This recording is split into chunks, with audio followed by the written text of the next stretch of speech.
कहानी की शुरुआत में हमें एक कपल केट और माइक को एक बड़े से व्हाइट रूम में घूमता हुआ दिखाया जाता है। इस रूम में सभी चीजें व्हाइट कलर की थी। दरअसल केट और माइक पर वुआन नाम की एक डॉक्टर एक्सपेरिमेंट कर रही थी, जिसमें इन दोनों को इस व्हाइट रूम में लगातार 50 दिनों तक बिना बाहर आए रहना था, और अगर वो दोनों उस रूम में 50 दिन तक रुक गए तो उन्हें $5 मिलियन यानी 40 करोड़ रुपए इनाम के तौर पर मिलेंगे। लेकिन अगर उन दोनों में से किसी एक ने भी हार मानी तो ये इनाम घटकर $1 मिलियन यानी 8 करोड़ रुपए ही रह जाएगा। इस एक्सपेरिमेंट के रूल के हिसाब से इस रूम में उन दोनों के अलावा और कोई नहीं रहेगा, ना ही वो किसी से मिल पाएंगे, और इनके पास एंटरटेनमेंट का भी कोई जरिया नहीं होगा। अब ये दोनों बहुत खुश थे क्योंकि इन्हें लग रहा था कि ये पैसे कमाने का सबसे आसान तरीका है। यहाँ पर ये आपस में डिस्कस करने लगते हैं। केट माइक से कहती है कि मैं इन $5 मिलियन से अपने सारे सपने पूरे करूंगी। वहीं माइक इन पैसों को पार्टीज में उड़ाने का प्लान बनाता है और केट से कहता है कि इतना पैसा आने के बाद हमें कभी भी पैसों के बारे में सोचना नहीं पड़ेगा। थोड़ी देर बाद उनको एक AI डिवाइस की आवाज आती है जो उन्हें यहाँ के रूल्स के बारे में बताती है कि अब वो लोग एक इमैक्युलेट रूम में हैं। इस रूम में उनके पास सिर्फ एक बेड, एक बेंच और एक सिंपल सा बाथरूम था, जहाँ पर एक मॉनिटर लगा हुआ था जिसमें इस रूम में रहने के सारे रूल्स लिखे हुए थे, जिनमें से एक रूल ये लिखा हुआ था कि एक टाइम पर एक ही इंसान बाथरूम का इस्तेमाल कर सकता है। यहाँ दीवार पर एक रेड बटन भी था जिसको प्रेस करके उनमें से कोई भी हार मानकर यहाँ से बाहर जा सकता था। वहाँ लगे मॉनिटर पर टच करके वो लोग अपने लिए खाने पीने का सामान मंगा सकते थे, और एग्जिट डोर के ठीक ऊपर एक बड़ी सी क्लॉक लगी हुई थी जिसमें उनके 50 दिनों का टाइमर चल रहा था। इस रूम में कैट और माइक के लिए डेली न्यूट्रिशन का एक डिजाइनर बॉक्स आता था जिसमें उनके खाने पीने का सामान होता था। रूम की लाइट्स रात होने पर ऑटोमेटिकली ऑफ हो जाती और सुबह होने पर ऑटोमेटिक ऑन भी हो जाती थी। इस रूम में समय के साथ साथ सुबह, दोपहर, शाम और रात होने की अनाउंसमेंट AI डिवाइस से की जाती थी, जिसका मतलब होता था कि अब उन्हें आराम करना चाहिए। स्क्रीन पर टच करके वो अपने लिए अलार्म भी लगा सकते थे। माइक यहाँ ऐसे रहने लगता है जैसे कि उसके वेकेशन चल रहे हों, इसलिए वो हर रात देर से सोता था। वहीं केट अपने लिए एक अलार्म सेट करती है ताकि वो अपना एक रूटीन बना सके। अब वो दोनों अपनी पहली रात यहाँ एक ही बिस्तर पर बिताते हैं। सुबह होते ही केट नहाने के लिए बाथरूम में जाती है और वहाँ शीशा देखती हुई खुद को कहने लगती है कि हमें इस चैलेंज को हर हाल में जीतना है। नहाने के बाद वो अपने कपड़े बाथरूम की लॉन्ड्री में धोने के लिए दे देती है, जिसके बदले में उन्हें सिंपल सा प्लेन पजामा और टी-शर्ट्स मिलती हैं। वो दोनों आपस में मस्ती करते हुए कहते हैं कि चलो, इन लोगों ने कम से कम उन्हें रंगीन कपड़े तो दिए। कुछ टाइम बिताने के बाद केट सोचती हुई माइक से बोलती है कि आखिर डॉक्टर वुआन ये एक्सपेरिमेंट क्यों कर रही है। माइक केट से बोलता है कि मुझे इसके बारे में नहीं पता। उन दोनों को बस इतना पता था कि उन्हें 50 दिनों तक यहाँ रहना है, जिसके बदले उन्हें 40 करोड़ रुपए मिलेंगे। इसके बाद माइक और केट खुद को बिजी रखने की कोशिश करते हैं। केट अपना मन शांत करने के लिए मेडिटेशन करने लगती है। वहीं माइक घूर घूर कर उस क्लॉक की ओर देख रहा था जिसमें 50 दिन का टाइमर चल रहा था। बैठे बैठे माइक अजीब अजीब सी बातें सोचने लगता है, जैसे कि यहाँ की दीवारों का रंग सफेद ही क्यों किया गया है। केट उसे बार बार कहती है कि उसे लगातार उस क्लॉक की ओर नहीं देखना चाहिए, बल्कि उसे यहाँ टाइम बिताने के बाद मिलने वाले 40 करोड़ रुपए के बारे में सोचना चाहिए। लेकिन माइक के लिए ये बिल्कुल भी आसान नहीं था, क्योंकि वो कुछ दिन से सही से अपनी नींद भी पूरी नहीं कर पा रहा था। वहीं केट अपना डेली रूटीन जारी रखती है और वो माइक का ध्यान उस क्लॉक से हटाने के लिए उसे कुछ टाइम रनिंग करने को कहती है। जब केट मेडिटेशन कर रही होती है तो माइक भी उसे देखकर रनिंग करने लगता है। इसके बाद टाइम पास करने के लिए वो दोनों बच्चों वाले गेम्स खेलने लगते हैं और साथ ही डांस करते हैं। यहाँ पर जैसे ही वो दोनों अपने कपड़े लॉन्ड्री में धोने के लिए देते हैं तो वापस उन्हें वही सेम पजामे मिल जाते हैं। ऐसे ही कुछ हफ्ते बीत जाने के बाद कुछ ऐसा होता है कि माइक को उस रूम में एक कीड़ा दिखता है और वो उससे बात करने लगता है। माइक उसे खाना खिलाने की कोशिश करता है, लेकिन जैसे ही वो फर्श पर अपने मिल्क शेक की कुछ बूंदें गिराता है तभी AI डिवाइस की आवाज आती है जो उसे कहती है कि ये खाने पीने का सामान सिर्फ तुम दोनों के लिए है। माइक यहाँ पर थोड़ा परेशान हो जाता है और उस AI डिवाइस से कहता है कि ये कीड़ा यहाँ भूख की वजह से मर जाएगा, इसलिए मैं बस इसे यहाँ से बाहर निकालने की रिक्वेस्ट कर रहा हूँ। केट माइक को समझाने की कोशिश करती है कि जिस स्पीकर से AI डिवाइस की आवाज आती है वो दोबारा किसी चीज को नहीं दोहराता, लेकिन माइक केट से कहता है कि मुझे इस कीड़े को बाहर निकालना ही पड़ेगा वरना ये यहीं पर मर जाएगा। इतना कहता हुआ वो उस रूम में लगे रेड बटन की ओर जाने लगता है। यहाँ पर इन दोनों के बीच बहस होने लगती है। केट कहती है कि वो बटन दबाने पर हम ये चैलेंज हार जाएंगे और उन्हें यहाँ से खाली हाथ बाहर निकाल दिया जाएगा। हालांकि माइक बाहर नहीं जा रहा था, वो बस उस कीड़े को बचाने की कोशिश कर रहा था। इसके बाद माइक उस कीड़े को नीचे रखकर केट को कहता है कि ये कीड़ा एक लिविंग थिंग है और तुम्हें इस पर जरा सी भी दया नहीं आ रही। जिस पर केट उससे कहती है कि तुम्हें ऐसा इसलिए लग रहा है क्योंकि तुम एक वेजिटेरियन इंसान हो। ऐसे ही काफी देर तक इनकी बहस चलती है और गुस्से में केट वहाँ से आगे बढ़ने लगती है कि तभी बातों ही बातों में गलती से उसका पैर उस कीड़े के ऊपर टिक जाता है, जिससे वो कीड़ा वहीं पर मर जाता है। केट माइक से बोलती है कि ऐसा उससे गलती से हुआ है, लेकिन माइक ये मानने को तैयार नहीं होता और गुस्से में आकर वो एक कोने में अपना पूरा दिन बिता देता है। इस रूम के रूल्स के अकॉर्डिंग उन्हें 2 ट्रीट्स लेने की परमिशन थी, इसलिए माइक केट से कहता है कि मैं अपनी एक ट्रीट लेने वाला हूँ। केट उसे याद दिलाती है कि ऐसा करने से उनके प्राइज मनी से $1,00,000 कम हो जाएंगे, इसलिए वो माइक को ऐसा करने से मना करती है। लेकिन फिर भी माइक अपनी ट्रीट लेने चला जाता है और बदले में उसे एक ग्रीन कलर का स्केच मिलता है। माइक कहता है कि इससे तो उसका कुछ होने वाला नहीं है, फिर भी कम से कम अब दीवार पर आर्ट बनाकर टाइम पास तो कर ही सकता हूँ। अब जैसे ही कैट उसे दीवार पर ड्राइंग करते हुए देखती है तो वो उससे खुद का पोर्ट्रेट बनाने को कहती है, जिस पर माइक भी उसका पोर्ट्रेट बनाने लगता है। काफी टाइम बाद केट बोर होकर यहाँ से चली जाती है क्योंकि वो माइक के लिए एक मॉडल नहीं बनना चाहती थी। वहीं माइक तब तक ड्राइंग करता रहता है जब तक वो उस स्केच को खत्म नहीं कर देता। वो पूरे बाथरूम और टॉवल को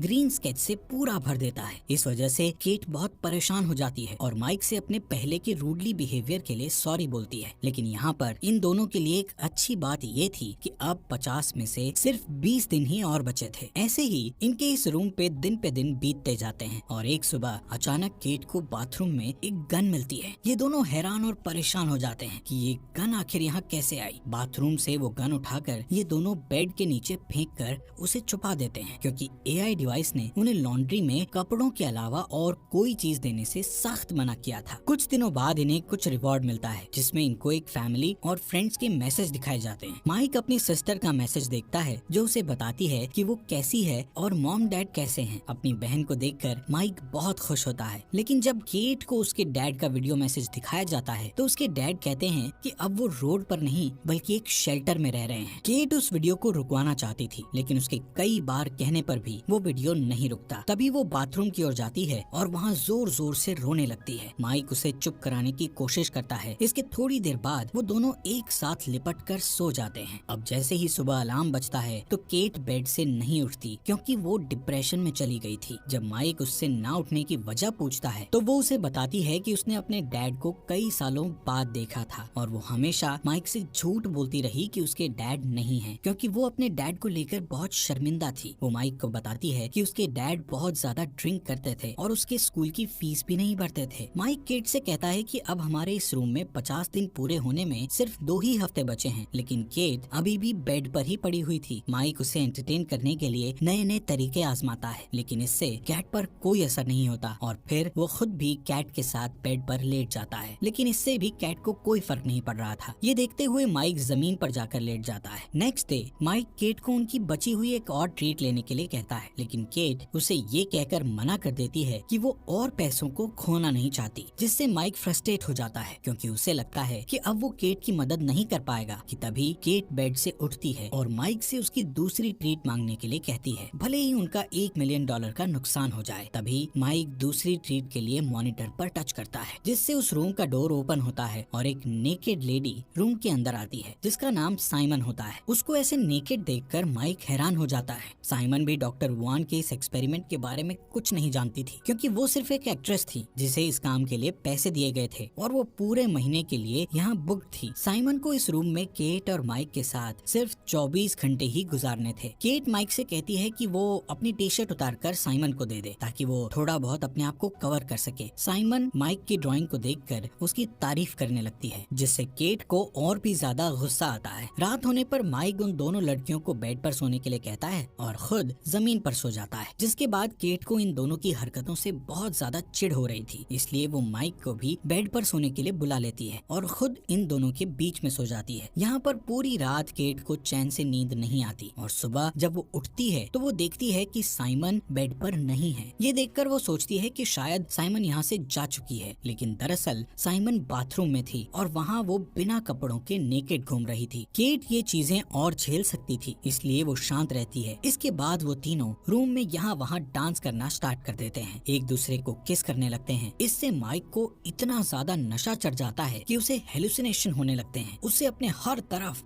खून ही खून दिखता है। माइक अपने आप को पानी में डूबता हुआ देखता है। वहीं पानी में उसे अपना छोटा भाई भी दिखता है जो उसके साथ ही डूब रहा था। इसी बीच केट और साइमन माइक को होश में ले आती हैं, लेकिन वो अभी भी पैनिक कर रहा था और जोर जोर से रोने लगता है। वो बार बार एक ही चीज रिपीट कर रहा था कि मेरे भाई शॉन को डूबने से बचा लो। केट उसे किसी बेड पर ले जाकर सुला देती है, जिसके बाद साइमन केट से पूछती है कि वो और माइक कैसे मिले थे, जिस पर केट बताती है कि वो लोग एक बारिश वाले दिन मिले थे। उसके पास अम्ब्रेला नहीं थी, तभी माइक उसके पास आया और उसने उसे भीगने से बचाया। यहाँ पर ये दोनों आपस में ऐसे काफी टाइम बातचीत करती रहती हैं। थोड़ी देर बाद माइक जग जाता है और साइमन के पास जाकर बैठ जाता है, जहाँ वो दोनों अपनी अपनी लाइफ के बारे में बातें करने लगते हैं। साइमन बताती है कि उसने अपनी मदर को बचपन में ही खो दिया था। यहाँ पर ये दोनों अपने अपने फैमिली मेंबर्स के गम को शेयर करने लगते हैं, जिससे इन दोनों के बीच बॉन्ड और अच्छा हो जाता है। साइमन माइक का हाथ पकड़कर उसे रिलैक्स फील करवाती है कि तभी पीछे से केट आकर उन दोनों को एक दूसरे का हाथ पकड़े हुए देख लेती है। अब केट का गुस्सा 7वें आसमान पर चला जाता है, क्योंकि वो पहले से ही उन दोनों की नजदीकियों को बहुत झेल रही थी। केट साइमन को बोलती है कि तुम शुरू से मेरे बॉयफ्रेंड को मुझसे छीनने की कोशिश कर रही हो। इस बात पर साइमन भी केट पर गुस्सा हो जाती है और बोलती है कि तुम एक इनसिक्योर लड़की हो जिसे अपने बॉयफ्रेंड पर जरा सा भी विश्वास नहीं है। यहाँ पर ये दोनों एक दूसरे पर चिल्लाना शुरू कर देते हैं। तभी माइक गुस्से में आकर इन दोनों पर चिल्लाता है और यहाँ से जाने लगता है। थोड़ी देर बाद केट साइमन से माफी मांगने की कोशिश करती है, लेकिन साइमन उसके गुस्से को ये कहकर और भड़का देती है कि उसने माइक के साथ ऐसा कुछ भी नहीं किया था। नेक्स्ट मॉर्निंग जब माइक उठता है तो वो कुछ ठीक फील नहीं कर रहा था। अब साइमन भी इस रूम से जा चुकी थी, लेकिन जाने से पहले उसने यहाँ माइक के लिए एक मैसेज छोड़ दिया था, जिसमें लिखा था कि पहले कभी किसी ने मुझसे इतना प्यार नहीं किया। केट ये मैसेज माइक को दिखाती है और उस पर भड़कने लगती है कि तुम मुझे चीट कर रहे हो। माइक केट को समझाता है कि जो भी साइमन ने लिखा है वो सब झूठ है। वो कहता है कि इस रूम में ये सब जानबूझकर किया जा रहा है ताकि वो दोनों आपस में लड़ें और हार मान लें। गुस्से में केट माइक को धक्का मार देती है, जिससे उसका सर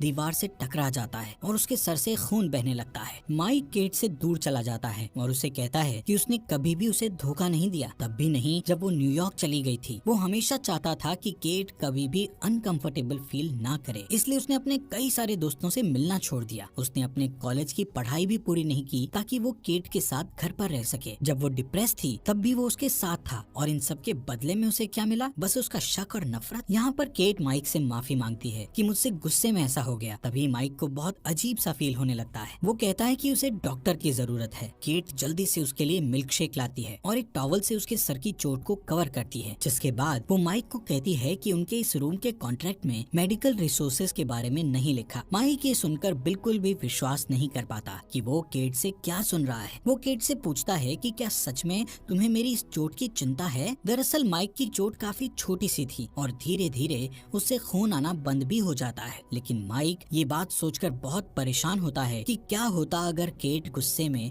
उस पर और ज्यादा घातक हमला करती। शायद अब तक तो उसकी मौत भी हो चुकी होती। वो केट से कहता है कि पैसों के लिए वो उसे जान से भी मार सकती है। अब माइक केट से कहता है कि भाड़ में गया पैसा, मुझे इस रूम से सबसे ज्यादा नफरत हो गई है। माइक डिसाइड करता है कि वो यहाँ से बाहर चला जाएगा। केट उसे बाहर जाने से मना करती है और कहती है कि अगर वो यहाँ से बाहर जाने की कोशिश करेगा तो वो उसे शूट कर देगी। माइक उसकी इस बात को इग्नोर करता हुआ रेड बटन दबा देता है और व्हाइट रूम से बाहर निकल जाता है, जबकि उसके 50 दिन होने में सिर्फ चंद ही दिन बाकी थे। माइक के यहाँ से जाने के बाद केट सो जाती है और पूरा दिन उदास रहती है, जिसके बाद वो माइक की पेंटिंग देखते हुए उसे याद करती है। केट के अब इस रूम में सिर्फ 2 ही दिन बचे थे जिससे वो इस चैलेंज को जीत जाती, लेकिन केट 2 दिन पहले ही उस रेड बटन को दबाकर यहाँ से बाहर निकल जाती है। कुछ महीने बाद हम माइक को जॉगिंग करते हुए देखते हैं, जो अब सिंगल था। जॉगिंग करते वक्त वो केट की बिल्डिंग के पास से गुजरता है। रास्ते में अचानक वो केट से मिलता है। यहाँ हमें पता चलता है कि उस रूम से बाहर आने के बाद कई महीनों तक ये दोनों एक दूसरे से मिले भी नहीं थे। इसके बाद ये दोनों यहाँ से साथ मिलकर डिनर पर जाते हैं। रास्ते में माइक केट से पूछता है कि क्या उसने उस रूम का रेड बटन दबा दिया था। केट इसका जवाब नहीं देती, लेकिन वो जो कुछ भी हुआ उसके लिए माइक से माफी मांगती है। जब वो दोनों यहाँ से चले जाते हैं तब कैमरा एक बिल्डिंग पर फोकस करता है, जिस पर ये साफ साफ लिखा था कि इस बिल्डिंग का निर्माण एक बहुत बड़े डोनेशन से हो पाया है, जिसके डोनर ने अपना नाम नहीं बताया। मूवी के एंडिंग में हम देखते हैं कि उसी रूम में एक नया कपल इस चैलेंज को एक्सेप्ट कर लेता है और ये मूवी यहीं पर खत्म हो जाती है।